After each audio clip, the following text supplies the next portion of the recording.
The number and size of muscle fibres also decrease. Thus, it takes longer for muscles to respond in our 50s than they did in our 20s. To decrease the effects of age on the muscular system, you can participate in regular exercise.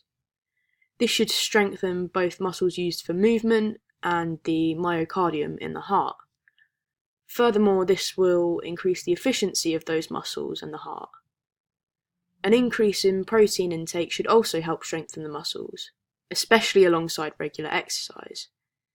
When you exercise, the muscles tear slightly, which is later repaired in protein synthesis. Therefore, an increase in protein aids protein synthesis and the repair of muscle, building up the strength of that muscle. The cardiovascular system also deteriorates with age, closely in relation to the muscular system. For example, like previously mentioned, there is a decrease in the strength and elasticity of the myocardium, which therefore becomes less able to propel large amounts of blood quickly to the body. This means that we tire more quickly and take longer to recover as we age, as the heart has to work harder due to its weakening. This in turn also correlates with a smaller stroke volume, as the myocardium in the ventricles is weaker, meaning it can't exert as much of a forceful contraction and propel as much blood out of the ventricles. Whilst we know that this has an effect on endurance events, other factors in the cardiovascular system also contribute to the weakened performance. A decrease in sensitivity of baroreceptors is an example of this. The function of baroreceptors is to sense pressure changes by responding to change in the tension of the arterial wall. The baroreflex mechanism is a fast response to changes in blood pressure. Therefore, this decrease in sensitivity means that they cannot detect these pressure and tension changes as easily, and as a result cannot make the necessary adjustments. Furthermore, this has an effect on not only performance in endurance events, as the pressure of vessels at the muscles can't be adjusted correctly, but also performance in hypoxic conditions or extremely hot or cold conditions. This obviously means that as you age, you become more vulnerable to the effects of these conditions, increasing the likeliness of injury or illness as a result of heightened blood pressure or hypertension. Hypertension could lead to heart attacks or strokes. Therefore, with age comes an increased risk of heart failure. In opposition to this, if blood pressure somehow becomes too low, this can also not be detected. And as the SA node also becomes less efficient with age, the heart cannot increase its firing rate as easily to compensate for a lesser amount of blood. Capillary walls also thicken, having a negative effect on gaseous exchange. Capillary walls are usually very thin in order to make diffusion across it more easy. Therefore, if the capillary walls thicken, it makes diffusion more difficult and gaseous exchange cannot occur as easily. This means that respiration cannot occur as readily, making aerobic capacity decrease, and therefore also meaning performance in long-distance events deteriorates. In addition to the effect on diffusion rate, thicker capillary walls also have an effect on blood pressure. Thicker capillary walls means a smaller lumen, causing a heightened blood pressure as this can't be detected as easily by baroreceptors. Now, this is a big health risk because, like said before, it can lead to heart problems. Blood volume also decreases with age. This obviously also means that there is a lower number of red blood cells to carry oxygen. A lower oxygen carrying capacity means less oxygen can get to the brain for proper functionality, affecting that cognitive functionality that we mentioned at the start, and it also means that less blood at the muscles during physical activity. Furthermore, a lesser supply of oxygen means that your aerobic endurance also weakens with age. So again, performance in long distance events that require oxygen for aerobic glycolysis also worsen. What can actually be done to reduce these effects or factors is actually regular exercise. So we've mentioned this before, and it's similar for pretty much all of these factors that contribute towards biological age. Regular exercise is actually going to strengthen the myocardium of the heart, meaning that more blood can be exerted from the heart for use of its oxygen at muscles in exercise. In addition to this, to prevent an even further thickening of the walls of arteries, you could also adjust your diet to include less fatty foods, as fatty foods can lead to a build-up of plaque in the blood vessels and around the wall of the blood vessels, increasing that blood pressure and increasing the risk of hypertension.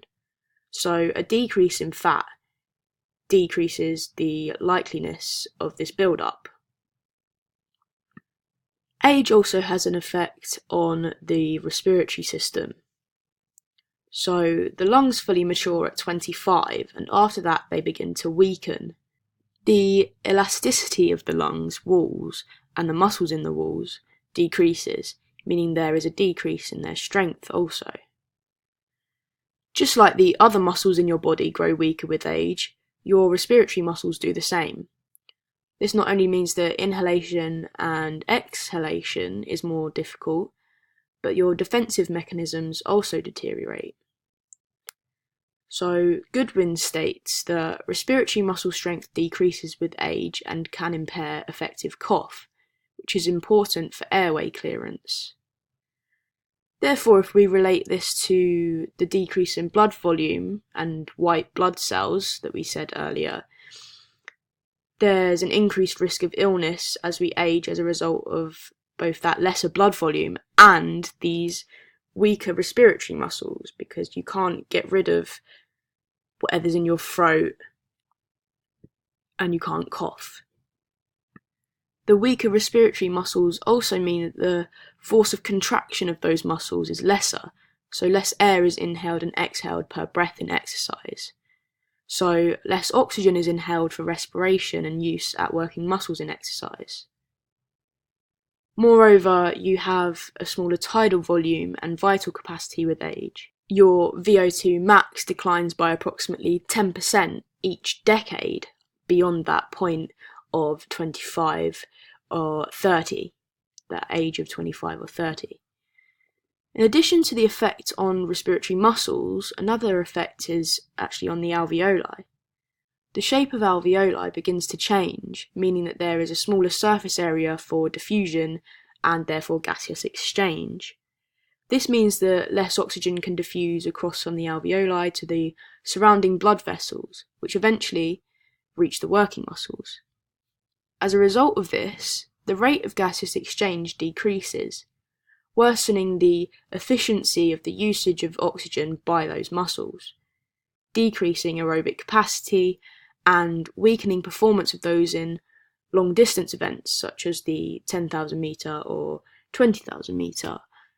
It also means that you can't recover from oxygen debt as quickly, as the oxygen isn't being transported in large enough volumes, so it can't be repaid as quickly as that of the younger generation. Furthermore, this decrease in lung functionality and tidal volume is evidenced by peak flow normative test data. So as you can see on the graph displayed, peak flow is at its highest at approximately age 25 to 30, and from there begins to fall dramatically. So this actually evidences that previous statement that the lungs fully mature at 25 and that they begin to deteriorate from there. All of these factors combine to a weaker performance in aerobic exercise and long distance events, as there is a smaller oxygen carrying capacity and therefore a smaller aerobic capacity. So similarly to all other systems, regular exercise can reduce the effects on this system. Regular exercise will improve the strength of those respiratory muscles such as the diaphragm and intercostals, as they're being used more regularly. Diaphragmatic breathing can also be done regularly to improve the strength of muscles used in that type of breathing. It forces contraction of the diaphragm to breathe, meaning that muscles' strength increases, which aids regular breathing in general. So if we look at the systems so far then, I'm going to look at them in terms of if you were perhaps trying to train. So the effects that you have on the respiratory system kind of correlate with the cardiovascular system in the sense that it's going to affect your aerobic training and the training zone that you would work in if you were to train aerobically. If we looked back at the muscular system, the myocardium will also affect that aerobic training.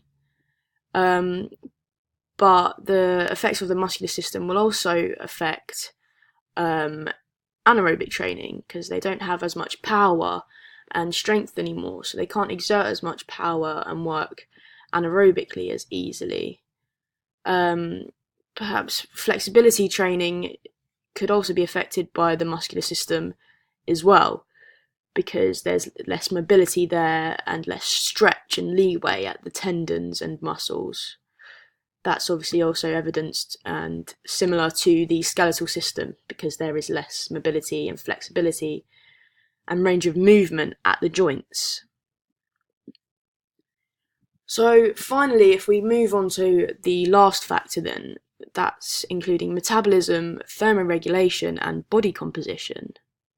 And they are all also affected by age and correlate with each other.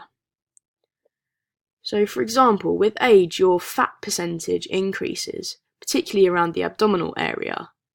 In females, estrogen is a contributing factor in this. However, metabolism is also an effect on this. Metabolic rate worsens with age, which means food isn't digested and metabolized as quickly, increasing the storage of fat and decreasing the conversion of foods into energy. Furthermore, this increases your weight and decreases the amount of energy you have to do functional exercise. In addition to this, and in relation to body composition, muscle mass also declines with age. The combination of a decrease in muscle mass as well as an increase in abdominal fat leads to a gain in weight. This gain in weight can lead to issues with weight classes in boxing and also issues with jockeying as your horse is having to endure more weight. In addition to these effects on performance, they also affect health. An increase in abdominal fat, for example, is linked to an increased risk of diabetes. You also fatigue sooner in exercise as you age, as a worse metabolic rate means your conversion of food to energy doesn't occur as well, so you have less energy for that exercise, and less energy in your everyday life, correlating with that previous decrease in alertness due to lowered melatonin levels that we mentioned before. So, to reduce this increased storage of fat, you can participate in regular exercise. Usually high intensity is best for burning fat quickly, but that might be too much for someone who is slightly older. So a long distance run can also have the same impact if you do it regularly. This will also help increase muscle mass as they are in use more regularly and therefore strengthen those muscles. You can also adjust your diet. A decrease in calorie intake and fatty foods will reduce storage of fat, and an increase in protein, like previously mentioned, will help increase muscle mass. So in terms of temperature, with age the amount of sweat you produce decreases, meaning you can't lose heat as easily. So this obviously means your body cannot return to its normal temperature, which is usually between 35.5 degrees to 37.7 degrees Celsius. This is an effect that cannot be adjusted and cannot be changed. There is no way to adjust to those effects. So as you can see with the graph, despite that kind of plateau that you can see, it is not a complete plateau. So continuing after age 30, your metabolic rate still continues to decline throughout your lifespan. It is continually declining. Overall, the general trend of the systems of the body and biological age is that the systems begin to deteriorate and weaken with age, particularly after that 25 to 30 year mark.